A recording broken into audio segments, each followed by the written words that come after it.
Hello, പുതിയ വീഡിയോയിലേക്ക് എല്ലാവർക്കും സ്വാഗതം. ഒരു കാലത്ത് കേരളീയർ ഒരുപാട് ഇഷ്ടപ്പെട്ടിരുന്ന ഒരു കൃഷിരീതിയായിരുന്നു നെൽകൃഷി. വയലുകളിൽ നെൽകൃഷി ഇല്ലാതാകുന്നത് ലാഘവത്തോടെ നോക്കിക്കാണുന്ന മലയാളികൾക്ക് മുന്നിലേക്ക് ഞാനിന്ന് കാണിക്കുന്നത് നെൽകൃഷിയാണ്. കണ്ണൂർ ജില്ലയിലെ കുറ്റ്യാട്ടൂർ പഞ്ചായത്തിൽ സ്ഥിതി ചെയ്യുന്ന ഒരു ഗ്രാമമാണ് വയൽ എന്നു പേര് വരുന്ന ഒരു സ്ഥലപ്പേരുമായി ഇന്നും കൃഷിയിൽ മുന്നോട്ട് പോകുന്നത്.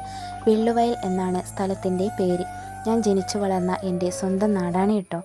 ആന്ധ്രയിൽ നിന്നും മറ്റും നമ്മുടെ അടുത്തുള്ള കടകളിൽ അരി വന്നു കഴിയുമ്പോൾ സഞ്ചിയും തൂക്കി പോകുന്ന അത്ര എളുപ്പമല്ല നെൽകൃഷി ചെയ്യുന്നത്.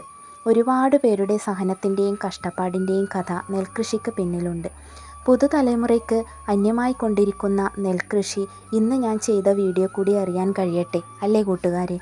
ഞാറ് നടുന്നത് വരെയുള്ള രീതികൾ ഞാൻ ഈ വീഡിയോയിൽ ഉൾപ്പെടുത്തിയിട്ടുണ്ട്.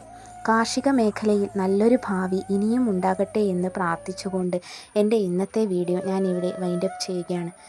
Thank you.